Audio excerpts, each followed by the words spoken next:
प्रीपोजिशनिंग जो है आपकी, उसके बाद आप उसको प्रोसेसेस को रिव्यू करते हैं और पोस्ट इमरजेंसी अपना स्टार्टअप जो मैकेनिज्म्स हैं या जो भी रिक्वायर्ड कैपेसिटीज हैं उनको इन प्लेस करते हैं। कैश फिजिबिलिटी एक इम्पॉर्टेंट क्वेश्चन है कि कितना फीजिबल है कैश प्रोग्रामिंग करना। इसमें कुछ सवालात हैं जो अपने आप से पूछना और ओवरऑल ऑर्गेनाइजेशन से अपनी प्लानिंग के दरमियान बार बार पूछना बहुत जरूरी है। If the identified scenario occurs, would the needs of the affected communities be met with cash and would they prefer it over another type of assistance? कि अगर तो सैलाब आ जाता है और ये सिचुएशन होती है XYZ विलेज में XYZ टाइम पे, तो क्या कैश ही एक सबसे बेहतर मैकेनिज्म है या कैश के अलावा कोई दूसरा मैकेनिज्म ज्यादा बेहतर रहेगा?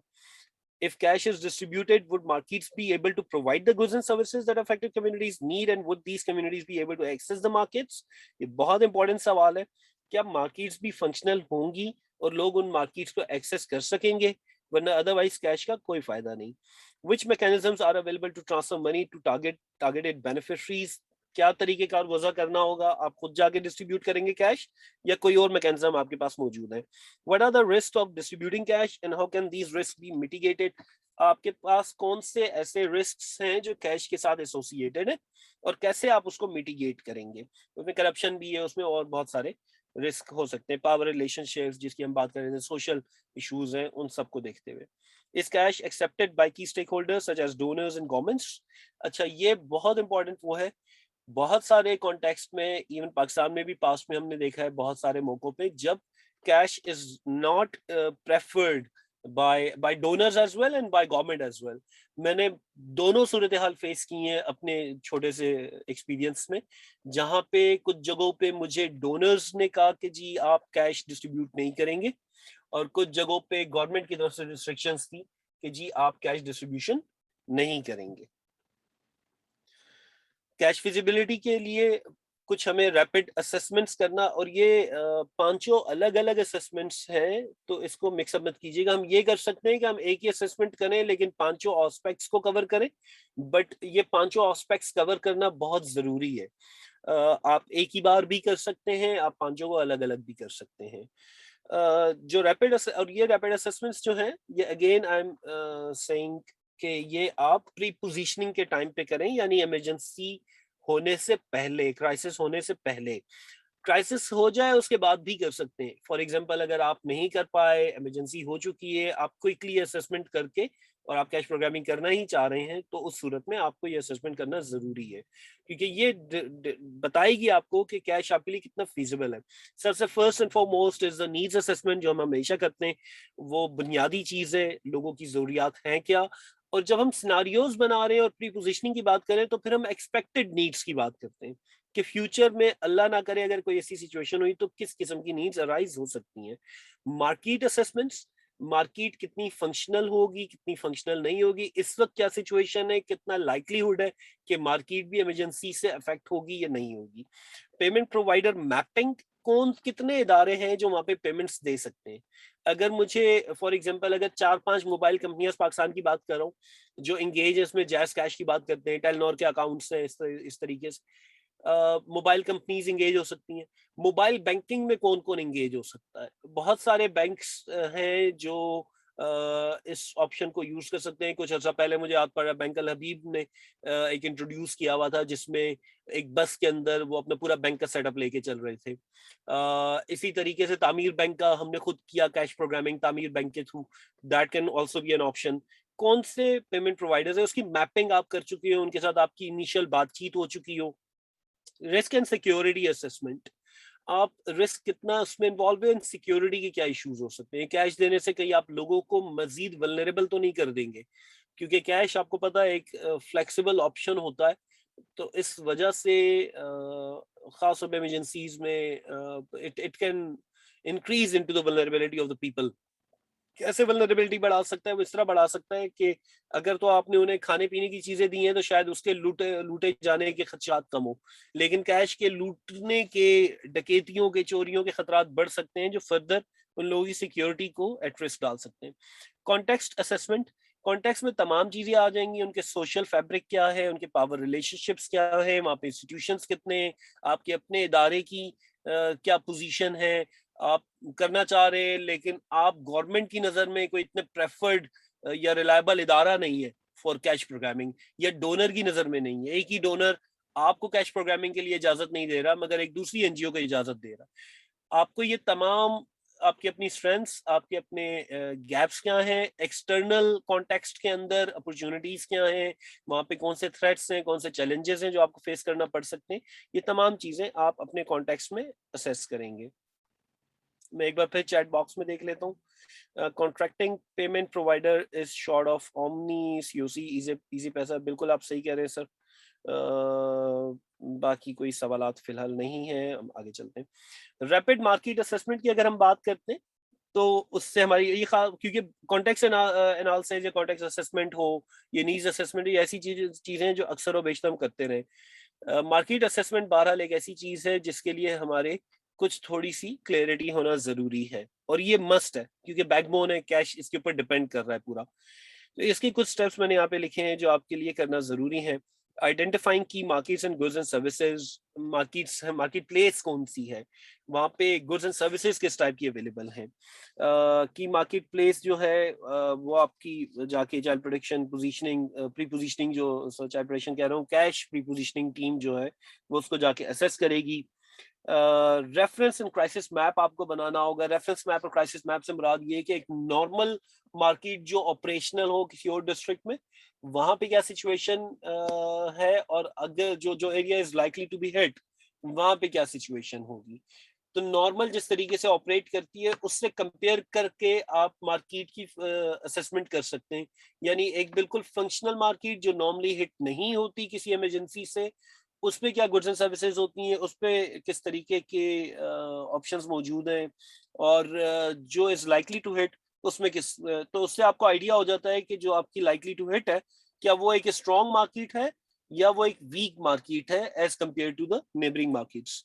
Interviewing key traders and market informants, आप असेसमेंट में उनको इंटरव्यू करेंगे। Review and update post crisis reality check questionnaires, ये आप अपने क्वेश्चनियर्स बनाएंगे कि अगर क्राइसिस हो जाता है तो उसके बाद उस आपकी मार्केट कितना फंक्शनल रहेगी, कितना नहीं रहेगी, ताकि क्राइसिस होते ही आप फौरी तौर पे क्विक सी असेसमेंट दोबारा कर सके, जिसको आप रियलिटी चेक का नाम देंगे कि हमने जो पहले किया था और अब जब क्राइसिस हो गया तो उसमें कितना फर्क आया है मार्केट में। And then you summarise your findings and you be ready with your cash feasibility. वो अपनी फाइंडिंग्स की बेसिस पे आप अपना कैश का प्लान बनाएंगे पूरा। पेमेंट मैकेनिज्म्स की हमने बात की थी, मेरे भाई ने अभी लिखा भी था इसमें कमेंट में कि किस जैसे टेलनॉर या किस तरह के मैकेनिज्म्स अवेलेबल है पाकिस्तान में। प्री क्राइसिस है और जब क्राइसिस अकर हो जाता है उस दौरान पहला सवाल है कि क्यों। Ahead of the crisis this step aims to identify which payment mechanism is the most appropriate to distribute cash safely and quickly when the emergency starts। Clear है कि जी क्राइसिस से पहले पता हो हमें कौन सा बेहतर ऑप्शन है जिसके जरिए हमें कैश डिस्ट्रीब्यूट करना है, और जब क्राइसिस हो चुका है तो उस सूरत हाल में भी हमें इसकी असेसमेंट करनी होगी। क्यों? so that selected payment provider operations have not been so severely affected that cash cannot be distributed via its channels। कि इसमें जो और अक्सर हमने देखने में, फॉर एग्जांपल अगर आप जैस कैश की बात कर रहे थे, आपने उसको एज अ मैकेनिज्म रखा हुआ था कि यार मैं जैस कैश के थ्रू मोबाइल्स में लोगों के मनी ट्रांसफर कर दूंगा जब भी कोई इमरजेंसी होती है। अब इमरजेंसी हो गई और आपको पता चला जैस का ही जो वो मेन टावर है वो गिर चुका है, अब उनका अपना नेटवर्क ही एट रिस्क आ चुका है, तो अब आप उसके जरिए डिस्ट्रीब्यूशन नहीं कर सकते। That's why it is very important, जो हम अभी पिछली स्लाइड पे कर रहे थे, कि आप जो डिफरेंट पेमेंट प्रोवाइडर्स है उसकी मैपिंग करें कि कौन कौन से हैं और उनसे सबके साथ आपकी बातचीत चल रही है। हम बात कर रहे थे कि वेरियस पेमेंट प्रोवाइडर्स को मैप किया जाए, और उनकी मैं एक एग्जांपल देने जा रहा था कि एक इदारे में काम कर रहा था, तो हमने एक वक्त में जैस के साथ, टेलनॉर के साथ और तामीर बैंक, तीनों के साथ फ्रेमवर्क एग्रीमेंट साइन किया हुआ था, और तीनों अब हम इनमें से फिर चूज कर लेते थे कि कब हमें कौन सा ज्यादा फिजिबल लगेगा, फिर हम उसके साथ काम किया करते थे।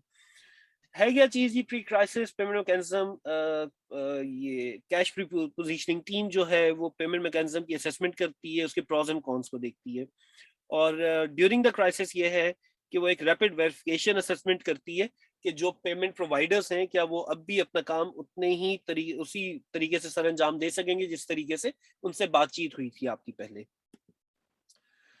फ्यूचर, मेरा ख्याल है कि मैं 5-10 मिनट हमारे पास बच जाएंगे इंशाल्लाह टाइम के लिए। जी प्रेजेंटेशन बिल्कुल शेयर हो जाएगी मुख्तियार साहब। अच्छा जी, फ्यूचर में कुछ इंपॉर्टेंट चीजें या कुछ ऐसी गुड प्रैक्टिसेस हैं, कुछ तो मैंने देखी होते हुए, एक दो पाकिस्तान में भी हुई हैं और कुछ मैंने देखी नहीं है, लेकिन it's the kind of thinking that I always used to have, या मैं सोचता था because of my background in with information technology और फिर इमरजेंसीज में काम करना और मुख्तलिफ प्रोग्रामिंग के साथ और कैच के साथ रिसर्चेस वगैरह करने पे जो कुछ मेरी जहन में चीजें आई, आई जस्ट थॉट कि वो हम उस पर बातचीत करें आपसे। ह्यूमैनिटेरियन इंश्योरेंस, ये मैंने एक अच्छी प्रैक्टिस देखी, एक प्रोग्राम देखा मैंने पाकिस्तान के ही एक इंटरनेशनल इदारे का देखा जो लोकल पार्टनर्स के साथ चल रहा था। उनका मुझे डिटेल नहीं पता उन्होंने कितने स्कोप पे किया, कितने स्केल में किया, लेकिन मेरे जहन में उससे बहुत ज्यादा दिमाग खुलता है ना, आपका कोई एक चीज देखते हैं तो आपको और सोचते हैं उसके बारे में। मेरे जहन में आया ह्यूमैनिटेरियन इंश्योरेंस। हम इंश्योरेंस लेते हैं, अपनी गाड़ियों की इंश्योरेंस लेते हैं, इंश्योरेंस, हम अपने उनकी इंश्योरेंस, अपनी लाइफ इंश्योरेंस परचेज करते हैं, हम हेल्थ इंश्योरेंस परचेज करते हैं, हम ह्यूमैनिटेरियन इंश्योरेंस क्यों नहीं परचेज करते? ह्यूमैनिटेरियन इंश्योरेंस से मुराद ये है कि फॉर एग्जांपल जो कैश आपने लोगों के लिए रखा हुआ है कि अगर क्राइसिस आया तो फिर मैं ये कैश दूंगा, वट इफ के वो कैश हम प्रीमियम के अगेंस्ट इंश्योरेंस कंपनियों को दे रहे हो और हम उनसे बात करें, फॉर एग्जांपल एक गांव का मुझे पता है कि जी यहाँ पे तकरीबन हर साल या हर दूसरे साल सैलाब आता है और मुझे उस गांव में काम भी करना है, मैं अपनी एक जिम्मेदारी फील करता हूँ कि यार इनको मुझे हमेशा सपोर्ट करना है क्योंकि हमारी ऑर्गेनाइजेशन इसीलिए एग्जिस्ट करती है। तो मैं इंश्योरेंस कंपनी से बात करता हूँ कि जी इनकी जो एसेट्स है उसकी इंश्योरेंस का प्रीमियम बताओ, इनकी जो लाइफ है उसका इंश्योरेंस प्रीमियम बताओ मुझे, इनकी जो हेल्थ नीड्स है उनका इंश्योरेंस प्रीमियम बताओ, और वो उस सूरत हाल में भी बताओ कि अगर किसी इमरजेंसी की वजह से प्रॉब्लम आती है, किसी नेचुरल डिजास्टर की वजह से आती है, तुम इनको कितना सपोर्ट करोगे, पे बैक करोगे, और तुम्हारा इसका पर बंदा प्रीमियम कितना बनेगा, फिर लाइक पर 1000 कितना बनेगा इंडिविजुअल्स का, 2000 इंडिविजुअल्स का कितना बनेगा। और हम उन इंश्योरेंस कंपनी से एनुअल बेसिस में प्रीमियम की बात कर रहे हो, हम इस प्रैक्टिस को शुरू कर रहे हो एंड देन ग्रेजुअली इस प्रैक्टिस को गवर्नमेंट के साथ एडवोकेट करें, कम्युनिटीज के साथ एडवोकेट करें कि यार बजाय इसके कि आप क्राइसिस में बाद में इतना पैसा खर्च करें, आप इन कंपनीज के साथ करें, जैसे हम हेल्थ इंश्योरेंस की बात करते हैं, जैसे हम अपनी गाड़ियों के इंश्योरेंस की बात करते हैं, और जरूरी नहीं कि हर साल वो सिचुएशन आ भी जाए। For the insurance companies is going to be a business kind of, they are corporates, वो अपने प्रॉफिट के लिए इस पे काम करेंगे। आपके एंड पे आपने वही पैसा जो बाद में खर्च करना है आप पहले से खर्च कर लेते हैं और फिर वो इंश्योरेंस उनको पे ऑफ होती है, तो आपको इस चीज को मैनेज करना होगा। आई एम नॉट सेइंग कि हम इमीडिएटली इसका कोई बहुत आइडियल लेके आ जाएंगे मैकेनिज्म या फॉरवर्ड वे फॉरवर्ड, लेकिन that is one of the options जो हम मूव कर सकते हैं जिसकी तरफ। सेकंड जो मेरे जहन में आया वो था चिप्स, आने वाला दौर चिप्स का। We have got a chip in our NIC card now जिसके अंदर मौजूद है, we have got the chips in our mobiles, हमारे पास हर जगह चिप्स, चिप्स इज एक छोटा फॉर्म ऑफ पीस डिवाइस के अंदर, एक छोटी सी सिम टाइप की चीज जिसके अंदर आपका बहुत सारा डेटा आ जाता है। चिप्स के अंदर आप इंफॉर्मेशन टेक्नोलॉजी की कंपनीज के साथ बात करके ये कर सकते हैं कि एनआईसी कार्ड की ही जो चिप है उसी के अंदर ही आप तमाम डेटा स्टोर कर दें, उसके अंदर पैसे स्टोर कर दें, अकाउंट इन्फॉर्मेशन स्टोर की हुई हो, लेकिन वो एक्टिवेट तभी होगा जब आप एक अपने एंड पे उनको एक्टिवेट करेंगे। वो एक्टिवेट करना कब होगा? जब भी क्राइसिस हिट होता है यू एक्टिवेट देम। आपने बेनिफिशियरी आइडेंटिफाई किए 1000 में से 500 जो आपको लगा कि जी मोस्ट वल्नरेबल है, उनको आपने एक्टिवेट कर दिया, this is linked with NICs as the payment cards. जो पॉइंट नंबर यहाँ पे अगर आप देखें ये वाला पॉइंट NIC एज कार्ड्स, कि आपकी वही चिप इस्तेमाल हो रही है आपके NICs में और आपके NICs ही इस्तेमाल हो एज अ पेमेंट कार्ड या ATM कार्ड। अच्छा, अब ये सवाल उठता है कि क्या वो ATM कार्ड के तौर पे यूज हो सकते हैं या नहीं। नादरा का जो, जब नादरा ने चिप्स वाले कार्ड्स शुरू किए थे जिसको वो डिजिटल कार्ड्स कह रहे थे, तो नादरा के ऑलरेडी ये प्लान में है कि at a certain point in time in the future आपका NIC card will be used as an ATM card. अब ये एक बहुत ऑफ कोर्स फ्यूचर की बात है, but then the thing is के जिस तरीके से जितनी तेजी से एडवांसमेंट्स हो रही है टेक्नोलॉजी में, ये कोई बहुत दूर की बात नहीं है। बहुत जल्दी इंशाल्लाह will come to the point जहाँ पे आप अपने एटीएम कार्ड का एज एन एटीएम आप अपने एनआईसी कार्ड का as an ATM card use कर सकेंगे। तो बी प्रिपेयर्ड कि आप उन चिप्स का इस्तेमाल कैसे करेंगे जो एनआईसीज के अंदर प्लांट हुई हुई है। Plastic money, plastic money is another option. जरूरी नहीं कि आप कैश के ऊपर जा रहे हो तो आपको कैश डिलीवरी मैकेनिज्म्स के लिए आपको इन सब मोबाइल कंपनीज की जरूरत पड़ रही हो, आपको थर्ड पार्टीज की जरूरत पड़ रही हो। अगर कम्युनिटीज के साथ आप पहले से लिंक्ड है, कम्युनिटीज के आपने अकाउंट खुलवा दिए हैं कि जी अपने अपने बैंक अकाउंट्स आप खोल लें, ATM cards, credit cards is the key thing आजकल, और QR codes is the key thing आजकल। और उसमें आप उनके अकाउंट्स में जब कभी ऐसी सिचुएशन हो तो आप वो पैसा बजाय किसी फील्ड पे जाके डिस्ट्रीब्यूट करने के, किसी थर्ड पार्टी से डिस्ट्रीब्यूट करवाने के, डायरेक्ट बैंक्स के अंदर ट्रांसफर कर सकते हैं, and they use the ATM cards for that. Mobile commerce, जब हम मार्केट्स की बात करते हैं, जब हम कैश डिस्ट्रीब्यूशन की बात करते हैं, mobile commerce is the thing. Apps, आज से मुझे याद है 20 साल पहले हम इसमें बातचीत करते थे कि आने वाला दौर मोबाइल कॉमर्स का है, और आज दिस इज अ रियलिटी। आपके आसपास हर जगह आपको मार्केट्स अब मोबाइल पे मिल रही हैं, आपकी पेमेंट्स मोबाइल पे हो रही हैं, आपकी सप्लाई चेन मोबाइल पे मेंटेन हो रही है, होलसेल से लेकर रिटेल तक मोबाइल्स पे चल रहे हैं। तो उसको हम कैसे इस्तेमाल कर सकते हैं for our cash prepositioning, cash distribution और मार्केट्स को एक्सेस करने के लिए। अब इन तमाम चीजों में जो बहुत इंपॉर्टेंट चीज है वो है इंफ्रास्ट्रक्चर। इंफ्रास्ट्रक्चर आपको इसके लिए रिक्वायर्ड है। बैकबोन पे आपके आईटी का पूरा सेटअप आपको चाहिए, आपको इसके लिए बैंडविड्थ वगैरह चाहिए, आपको इंटरनेट वगैरह चाहिए, आपको इसकी एप्स चाहिए, आपको front face back end faces चाहिए।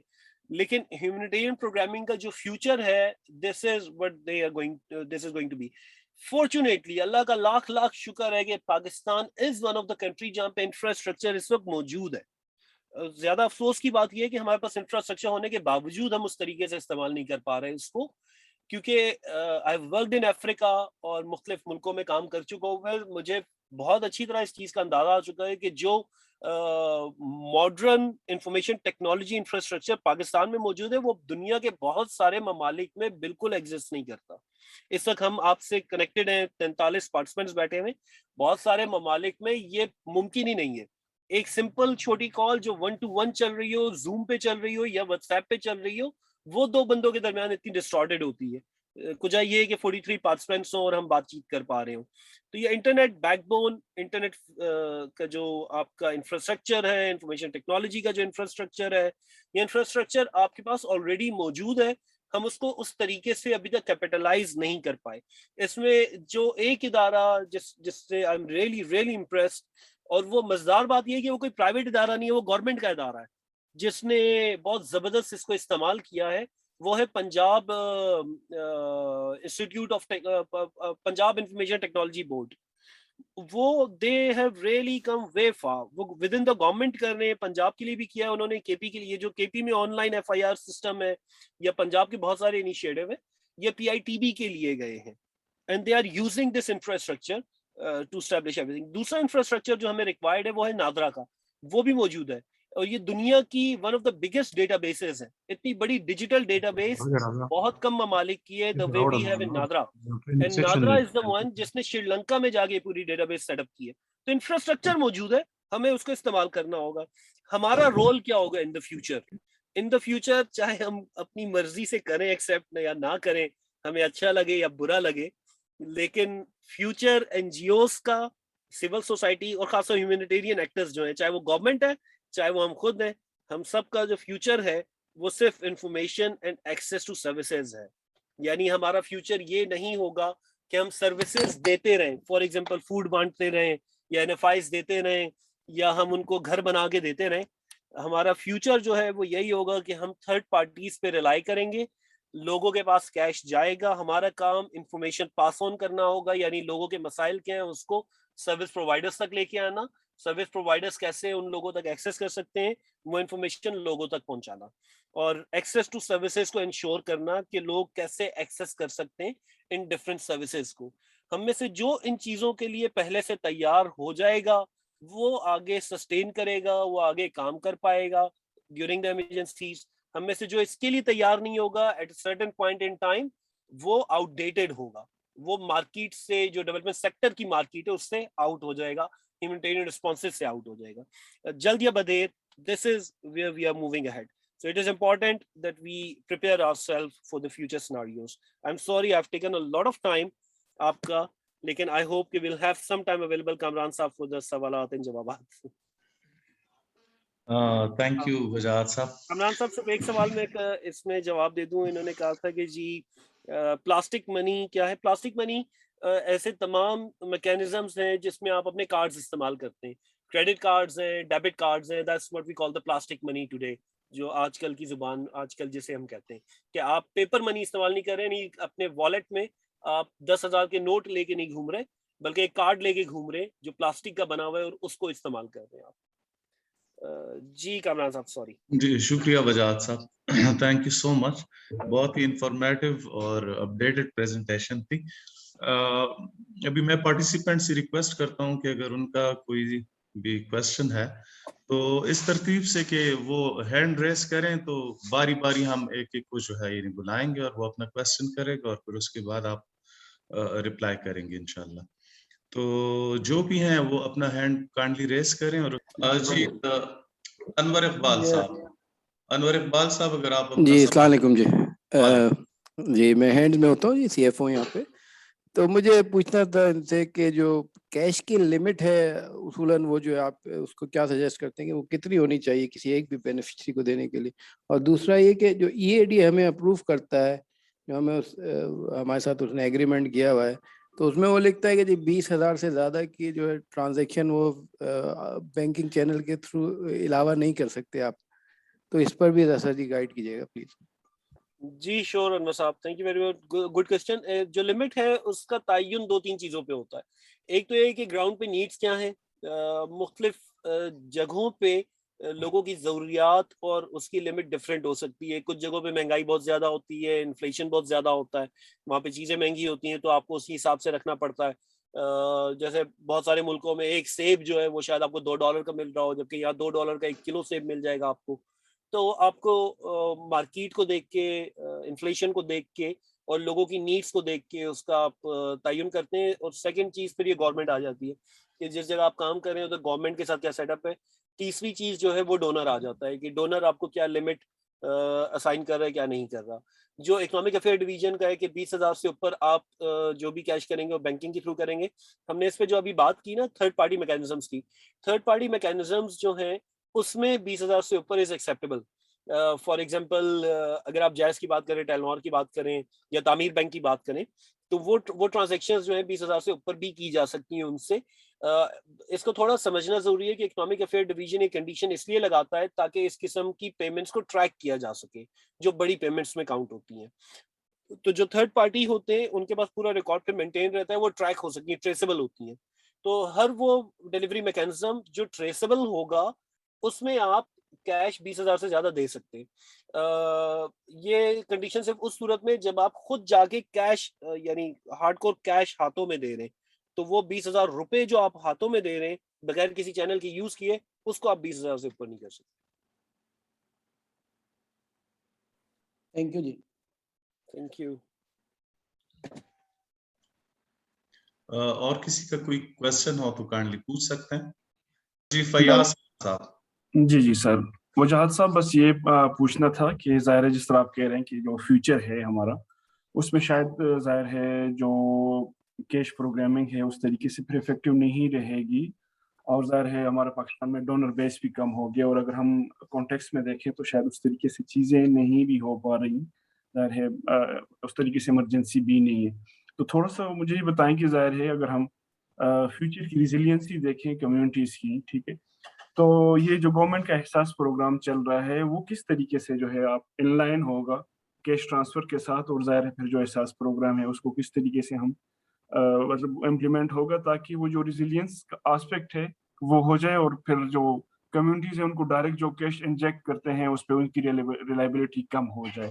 एक तो मेरा ये क्वेश्चन है. दूसरी बात ये है कि पाकिस्तान में जितने भी कैश प्रोग्रामिंग हो रही है तो ज़ाहिर है वो जो कैश हम डिस्ट्रीब्यूट करते हैं वो मिनिमम एक्सपेंडिचर बास्केट के इक्विवेलेंट होती है. तो एज सच कोई हार्मोनाइज MEB का कोई फूड बास्केट एग्जिस्ट नहीं करता, और बहुत सेक्टर ऐसे हैं जिसके वर्किंग ग्रुप मौजूद नहीं है। जिस तरीके से फॉर एग्जांपल एनर्जी है, अभी अगर बलूचिस्तान में ये फ्लड मतलब इमर्ज हो रहा है, तो ज़ाहिर वहाँ पे फ्यूल जो है वो एक आइटम होगा इस MEB का, तो उसको किस तरह कैलकुलेट किया जाए और किस तरीके से हार्मोनाइज फूड बास्केट हो कि जब भी कोई इमरजेंसी हो तो लोग उसको as a harmonize food MEB उसको यूज करें। तो उसका कोई मैकेनिज्म एग्जिस्ट नहीं कर रहा और वो हार्मोनाइज नहीं है, तो इसके किस तरीके से हार्मोनाइज किया जाए और उसको फ्यूचर प्रोग्रामिंग में हम किस तरह यूज करें। तो ये 2 क्वेश्चन है मेरे। Thank you. ठीक हो गया मेरे भाई, मैं कुछ इसको जवाब देने की कोशिश करता हूँ जितना मुझे आपका सवाल समझ आया। थोड़ा लंबा था तो जितना मुझे याद रहा। देखिए, एक जो चीज़ हम मिस करते रहे हैं इमरजेंसीज में, वो अक्सर ये रही है कि हमने मैं सबकी बात नहीं कर रहा और जनरलाइज भी नहीं कर रहा इसको, लेकिन बहुत सारे मौक़ों पे आम तौर पे जब हम बात करते हैं एडवोकेसी की या सिस्टम को बनाने की या सिस्टम को स्ट्रेंथन करने की, तो हमें लगता है वो लॉन्गर टर्म डेवलपमेंट का काम है, वो इमरजेंसी का काम नहीं है।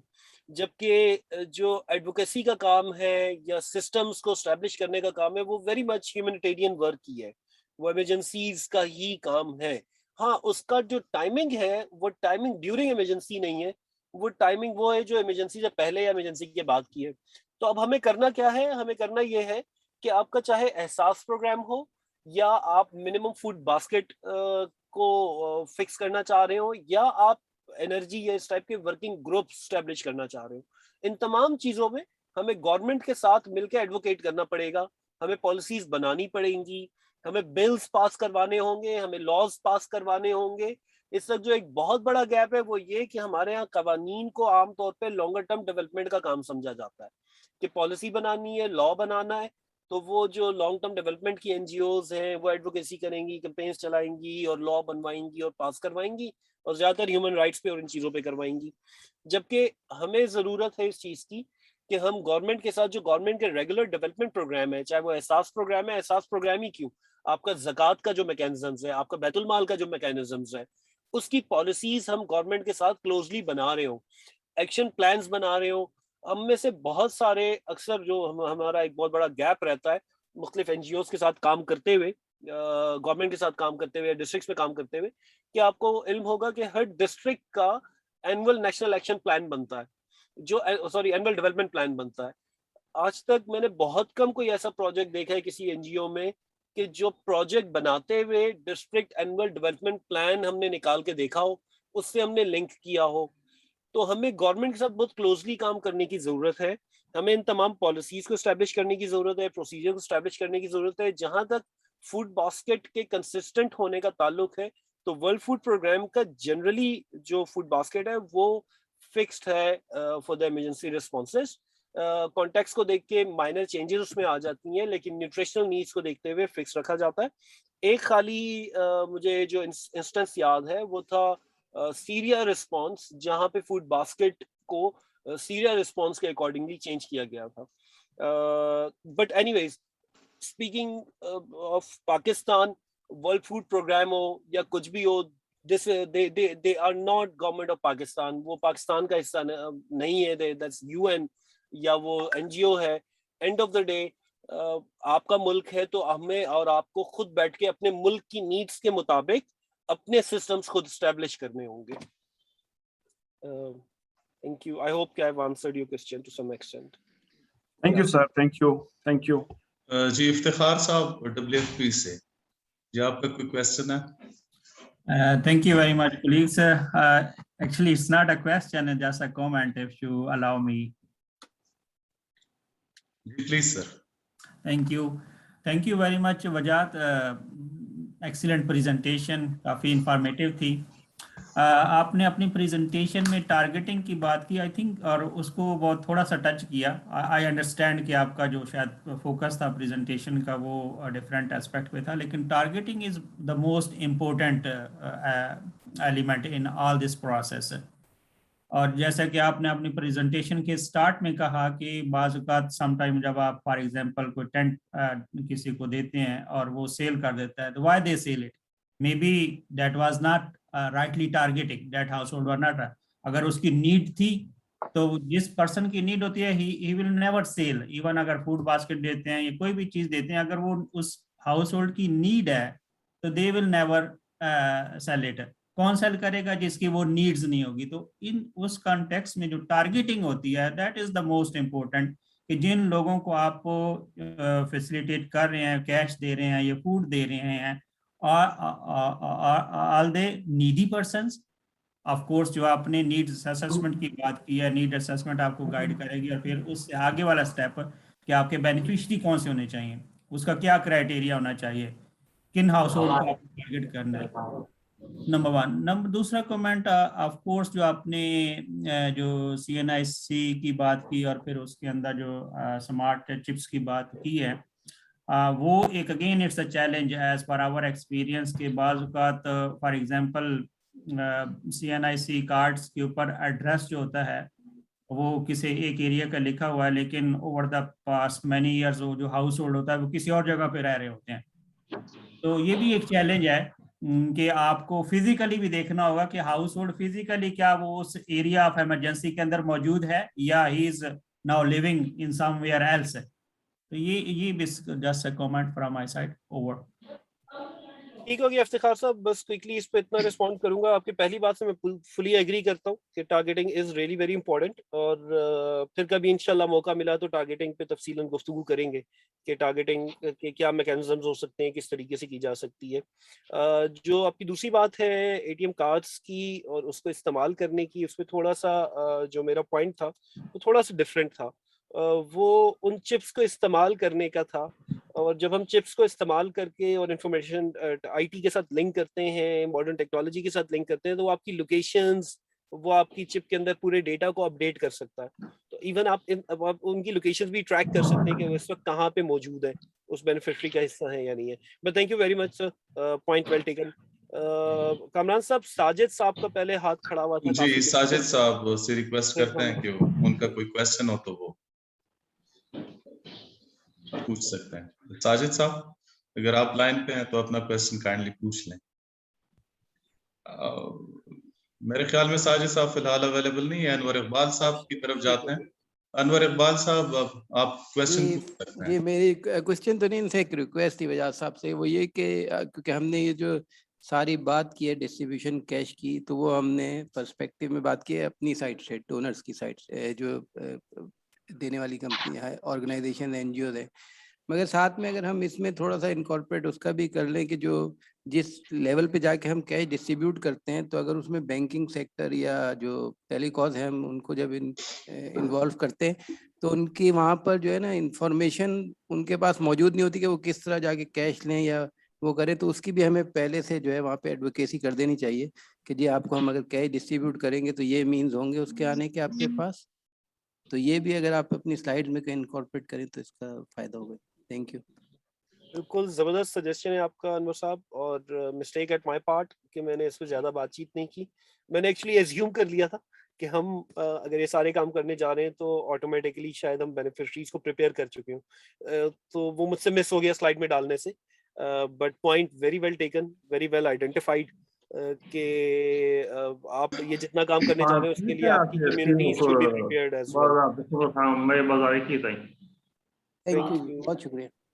थैंक यू जी, बेंजामिन साहब, आपका कोई क्वेश्चन?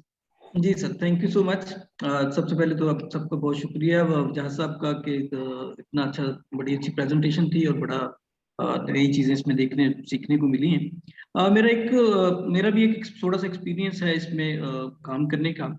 तो इस हवाले से ये था कि इमरजेंसी में काफी लोगों के हमने देखा था कि वो CNAC और इस तरह के डॉक्यूमेंट्स जो है ना, वो उनके पास होते नहीं है, इमरजेंसीज में लॉस्ट हो जाते हैं या डैमेज हो जाते हैं। तो उस सूरत में हम दिया करते थे यूनिक उसको ID हम इशू करते थे उस वक्त जब कैश ट्रांसफर करना होता था।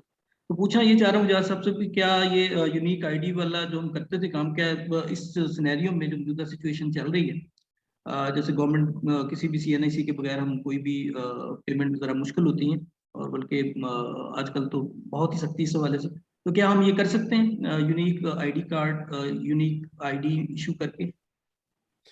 जी बेंजामिन साहब, बिल्कुल कर सकते हैं, और ऐसी सूरत हाल में जहाँ पे NICs नहीं है लेकिन मैं जो ओवरऑल आपने देखा मैंने प्रेजेंटेशन में बहुत फोकस किया है प्री पोजीशनिंग पे, कि आप प्री पोजीशन करें अपने आप को कैश प्रोग्रामिंग में, all of a sudden jump ना करें। ऑल ऑफ अ सडन से मेरी मुराद यही है कि जैसे क्राइसिस आ जाए और फिर हम सोचें कि अब क्या करना है। इंस्टेड ऑफ दैट, जो वो टाइम है ना जब क्राइसिस नहीं आया, तो उस दौरान कम्युनिटीज के साथ हम अपनी एंगेजमेंट रख के, फॉर एग्जांपल जैसे एनआईसीज नहीं है तो उन्हें पुश करें कि वो अपने एनआईसीज बनवाएं। इसी तरीके से हम उनकी चिप्स को देखें कैसे इस्तेमाल कर सकते हैं, हम मोबाइल सिम्स देखें, मोबाइल कनेक्शंस कैसे कर सकते हैं। ये तो वर्स्ट केस सिनेरियो है ना, कि जैसे कुछ भी नहीं है, एनआईसीज भी नहीं है, कोई भी चीज नहीं है, और हमें टाइम भी नहीं मिला उनके साथ इस पे काम करने का, और ड्यूरिंग द इमरजेंसी, तो फिर तो एज अ लास्ट रिजॉर्ट आप यही करेंगे कि आप यूनिक आईडी कार्ड या खुद से कोई इस तरीके की आइडेंटिफिकेशन डॉक्यूमेंट्स उनको प्रोवाइड करेंगे जिससे आप उसको ट्रैक कर सकें, क्योंकि कल को आपने अपने प्रोग्राम्स को असेस भी करना है, इवैल्यूएट भी करना है ना, वो कितना बेनिफिट रहा। तो इस वजह से आपको बेनिफिशरीज को भी ट्रेस करना होगा या एंगेज रहना होगा, तो आपको यूनिक आईडी देना पड़ेगा उन्हें। तो that's a very practical option, और जो फील्ड के ऊपर प्रैक्टिकली हम करते हैं। लेकिन मैं बार बार इस पे एम्फेसिस करूंगा कि कोशिश करें कि आप उस टाइम का वेट ना करें। अगर आप cash programming which is the future of humanitarian assistance and response, तो उसमें आप अपने अपने अपनी तैयारियां जो हैं वो पहले से शुरू करें, इंक्लूडिंग जो कम्युनिटीज को तैयार करना है और इंस्टीट्यूशनल लेवल पे जो आपने अपने इदारे को तैयार करना है, दोनों बजाज चीजें। साहब, इसमें मैं कुछ ऐड कर सकता हूँ? जी प्लीज प्लीज कमाल। मेरी फील्ड तो नहीं है, लेकिन फिर भी बेंजामिन साहब, इसमें इस तरह होता है कि एक तो यह है कि जो प्रोटेक्शन क्लस्टर है, खासकर यूएनएचसीआर जिसको लीड कर रही होती है, तो उनका एक क्लियर कट एक वो है कि एनआईसी जो है, जो सीएनआईसी है, is not mandatory for getting humanitarian assistance. ठीक है, एक तो ये। दूसरी बात यह है कि जब कैश डिसबर्समेंट्स में आपके पास एनआईसी किसी बेनिफिशरी के साथ, और वाकई वो मुस्तहिक है, लेकिन उसके पास सीएनआईसी नहीं है, तो इसका एक आसान तरीका यह है कि जो कम्युनिटी के जो यानी मतलब सरकर्दा लोग होते हैं, वहाँ पे एक कमेटी उनकी बनाई गई होती है, तो वो वेरीफाई करते हैं उस आदमी, और वो उसकी जिम्मेदारी लेते हैं कि यानी मतलब हम इसकी जिम्मेदारी लेते हैं कि इसको आप बेशक यानी कैश दे दें। तो आप बेशक यानी उसको बैंकिंग चैनल के थ्रू नहीं दे सकते, ठीक है जी, लेकिन उसके बेटे की या उसकी यानी यानी मतलब उसकी बेटी की या उसके कार्ड पे जो है यानी आप उनको यानी वो चीजें दे सकते हैं, और उसके सपोर्ट में जो है आप वो डॉक्यूमेंट्स लगा लेते हैं, उसकी वेरिफिकेशन की जो कम्युनिटी करके आपको दे देती। तो कल को डोनर जब वेरीफाई करता है तो आपको कोई इशू नहीं आता। साजिद साहब प्लीज, आपका क्वेश्चन है जी।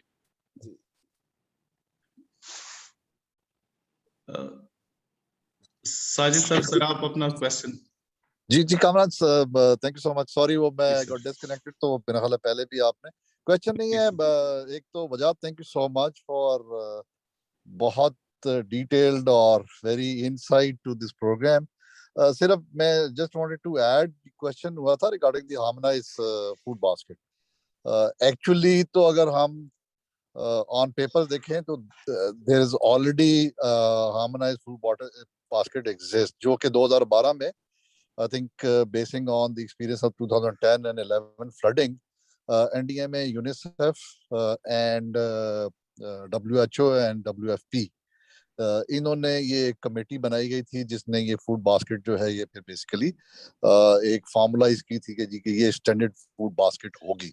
बट अनफॉर्चुनेटली जैसा वजात ने बात की कि वो इम्प्लीमेंटेशन की, and secondly then it comes to funding, कि मेरे पास अगर से लिमिटेड फंड है तो आई वुड लाइक अच्छा सिर्फ 2 चीजें मैं दे दूं, या फिर इसी तरह जो है वो कुछ जिनके पास ज्यादा फंडिंग है तो वो पूरी फूड बास्केट बना देते हैं। तो वो that kind of disparity exist as far the ground is concern. लेकिन ऑन पेपर एक harmonized food basket, I I am not very sure, लेकिन जो एनडीएमए की गाइडलाइन है on minimum relief in emergency, उसमें मेरा ख्याल है एक इनेक्स में उस फूड बास्केट के कंटेंट्स जो हैं वो दिए गए हैं। If I recall, I think 40 KG की टोटल है, 45 केजी की टोटल है, जिसमें 20 केजी का आटा है और बाकी तमाम चीजें बेसिंग ऑन योर जो न्यूट्रिशन आपको वैल्यू चाहिए, वो WHO वगैरह उन्होंने सब ने कैलकुलेट किया था कि किस में कितना होता है और कितनी ये चीज क्वांटिटी जो है इस फूड बास्केट में होनी चाहिए। बट लेकिन इम्प्लीमेंटेशन ऑब्वियसली सबसे बड़ा एक मेजर इशू है। Thank you. Thank you Sajid साहब। फयाज साहब, आपका कोई जी जी क्वेश्चन? जी जी जी सर, मैं साजिद साहब के इसी पे रिस्पॉन्ड करूंगा सर कि BWFP जो है वो इसको लीड कर रहा है, और not only the food basket but we are like harmonizing the minimum expenditure basket। ये 8 महीने की स्टडी है सर, और बाय जुलाई ये प्रोडक्ट आ जाएगा। हार्मोनाइज फूड बास्केट जो है इस पे पूरी रिसर्च हो रही है, और देन अक्रॉस द बोर्ड जो है ये जब फाइनलाइज होगा तो then we will share it, WFP share करेगा। और ज़ाहिर है उस पर MEB टास्क फोर्स बना हुआ है, और जो कैश वर्किंग ग्रुप है ज़ाहिर है उसको लुक आफ्टर कर रहा है। तो then there will be a product of MEB। तो जितने भी फिर एजेंसीज हैं दे कैन यूज इट, और HCT है या फिर जितना भी इंटर सेक्टर कोऑर्डिनेशन ग्रुप है तो उसको FSL है या कैश वर्किंग ग्रुप है, तो देन आफ्टर अगस्त मतलब वो अवेलेबल होगा, और then this harmonized food basket will be used in future programming sir. Thank you. Thank you. Wajahat साहब, एक क्वेश्चन चैट बॉक्स में भी पड़ा हुआ है अब्बास जी अली जी, वो साहब मैं देख की रहा तरफ हूँ, से। जी नाजिया साहिबा का है। Nazia, very valid point. Quality benchmarking जरूर होनी चाहिए आपकी कैश प्रोग्रामिंग की। ओवरऑल दो तरह के लेवल पे होनी चाहिए।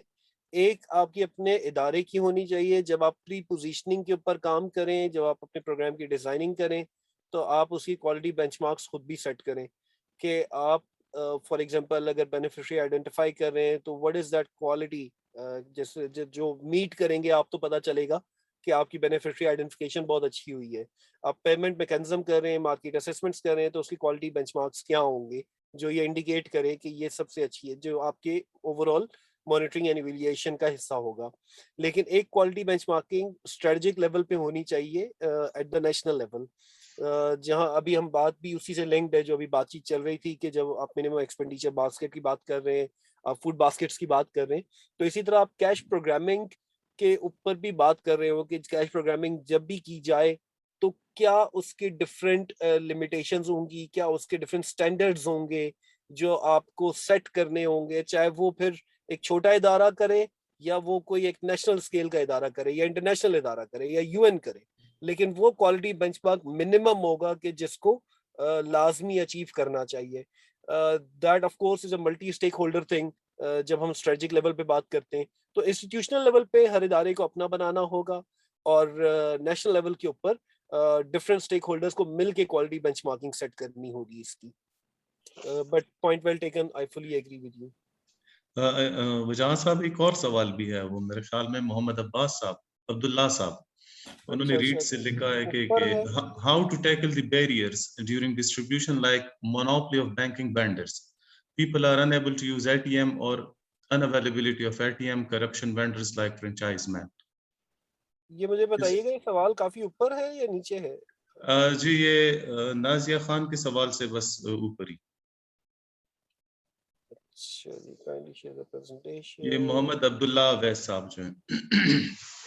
अरे एक बार दोबारा मुझे पढ़ दीजिएगा क्योंकि मेरे सामने जी, आ नहीं रहा ये सवाल। अच्छा सर, इन्होंने लिखा है कि sir, how to tackle the barriers during distribution like monopoly distribution या disbursements, like monopoly of banking vendors। फिर ब्रैकेट में लिखा है कि people are unable to use ATM or unavailability of ATM, corruption of vendors like franchise man। बिल्कुल सही कह रहे हैं सर, बहुत वैलिड क्वेश्चन है। देखिए, ग्राउंड रियलिटीज में कुछ चीजें आपके हाथ में, कुछ चीजें नहीं है। मोनोपलीज एग्जिस्ट करती हैं, माफियाज एग्जिस्ट करते हैं, ट्रेड यूनियंस के हैं, वेंडर्स के हैं, बैंकिंग सेक्टर के हैं। इसके लिए जरूरी है कि आप multiple options during a pre positioning time अपने लिए ढूंढें। मिसाल के तौर पे, जैसे एक छोटी सी, मैं उससे भी थोड़ी देर पहले भी एग्जांपल दी कि हमने जैज के साथ किया, टेलनॉर के साथ किया, तामीर बैंक के साथ किया। अब जैज टेलनॉर कंपटीटर्स हैं, तकरीबन एक जैसी प्रोडक्ट दे रहे हैं, सर्विसेज दे रहे हैं, लेकिन दोनों के साथ हमने इसीलिए किया कि हम एक के ऊपर कंप्लीटली डिपेंडेंट ना हो जाए। लेकिन उन दोनों के अलावा वी आल्सो वेंट विद तामीर बैंक, जिनके साथ हमने एग्रीमेंट अपना किया। तो वो एक तो मोनोपोली आप इस तरीके से तोड़ते हैं जब आप मल्टीपल उनको लेके जाते हैं। सेकेंडली, मुझे एक और प्रोजेक्ट याद आ रहा है, वो इमरजेंसी का प्रोजेक्ट नहीं था वो रिप्रोडक्टिव हेल्थ के ऊपर और कॉन्ट्रासेप्टिव्स के ऊपर।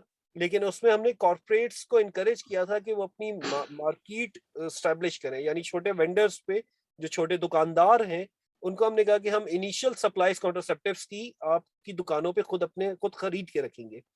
मकसद ये था कि जब हम खरीद के रखेंगे तो जो बड़े वेंडर्स हैं उनकी मोनोपोली ब्रेक होगी, और शुरू में हमने इनिशियल सप्लाईज दे दी, तो उसी के प्रॉफिट से वो आगे रीस्टॉकिंग करके अपनी शेल्फ स्पेस भरते रहेंगे और लोगों को वो सर्विसेज, अगर मतलब सर्विसेज को अगर हम उन्हें सेंसिटाइज कर रहे हैं तो उसके लिए जो रिक्वायर्ड गुड्स है वो भी अवेलेबल होगा शॉप्स के ऊपर।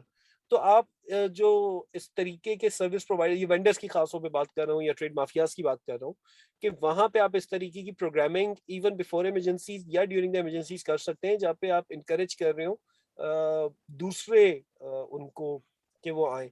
बहरहाल तमाम चीजें आपके कंट्रोल में नहीं होती। Still the mafias are strong, monopolies बहुत स्ट्रॉन्ग होती, खासतौर पे कॉर्पोरेट सेक्टर की ज्यादा स्ट्रॉन्ग होती हैं, लेकिन वो इम्पॉसिबल टू ब्रेक नहीं होती।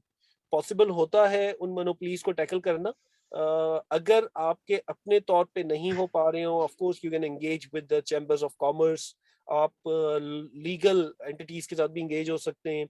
आप कॉर्पोरेट सोशल रिस्पॉन्सिबिलिटी की, गवर्नमेंट की अपनी गाइडलाइंस है, इनफैक्ट एनएचएन ने पिछले साल ही उसको अपडेट किया था और मुझे इस तरीके से पता है क्योंकि मैं एनएचएन के साथ उसमें एंगेज था। तो वो आप उन गाइडलाइंस को रेफर कर सकते हैं कि जी this is what the corporate social responsibility is, जिसके अगेंस्ट आप कॉर्पोरेट्स को अकाउंटेबल कर सकते हैं। And if they do not hear you, तो उनकी जो ये इकोनॉमिक एक्सचेंज ऑफ पाकिस्तान से रजिस्ट्रेशन होती है, अदर देन दैट चैम्बर्स के साथ उनका एंगेजमेंट होता है, आप उनके थ्रू भी टैकल कर सकते हैं उनको। But depending upon the context, फिर जब जो कॉन्टेक्स्ट होगा उसके हिसाब से आप डिसाइड करते हैं कि what can be the most appropriate strategies to handle them. शुक्रिया वजाहत साहब। क्वेश्चंस तो बहुत होंगे, लेकिन हमारे साथ टाइम की लिमिटेशंस भी लगी हुई हैं। तो खैर है, जितनी भी हमारे पार्टिसिपेंट्स हैं, अगर उनके जहन में और कोई क्वेश्चंस हैं तो वो काइंडली हमें ईमेल पे भी भिजवा सकते हैं और हमारे साथ शेयर कर सकते हैं। ये अब्बासी साहब का एक सवाल आया हुआ है, मैं इसको जी। क्विकली से रिस्पॉन्ड कर देता हूं। कैन यू जी। Explain that need assessment as assessment is done one time और the assessment can be done again और नॉट? जी हां, असेसमेंट आपको बार-बार करनी पड़ती है।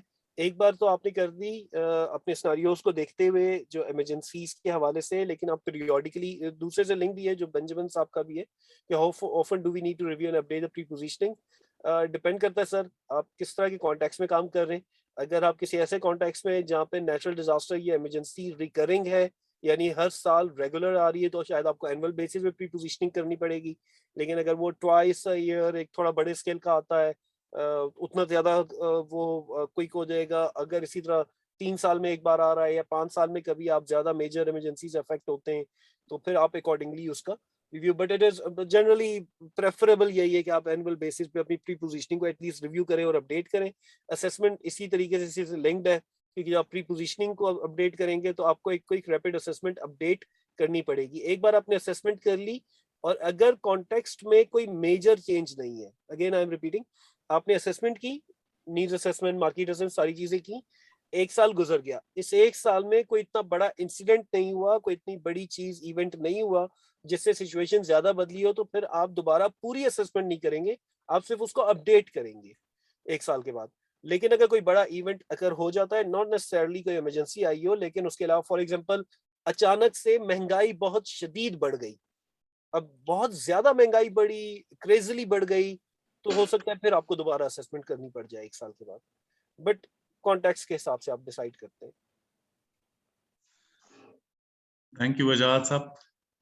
मेरा ख्याल है अभी इस इवेंट को फॉर्मली क्लोज कर लेते हैं। मैं आप तमाम जितने भी पार्टिसिपेंट्स हैं, हम सब ऑडियंस हैं, हम सबका शुक्रिया अदा करता हूं, और स्पेशली जो है वजाहत साहब का कि जो इन्होंने अपने यानी मतलब मसरूफ स्केड्यूल में से टाइम निकाला और इतनी बेहतरीन किस्म की प्रेजेंटेशन यानी दी, और काफी इंफॉर्मेटिव रही चीजें। और उम्मीद करता हूं कि इंशाल्लाह हमारे नेक्स्ट वेबिनार में भी आप लोग हमारे साथ रहेंगे। तो इसके साथ ही मैं आप लोगों से इजाजत चाहता हूं और आप लोगों का शुक्रिया अदा करता हूं।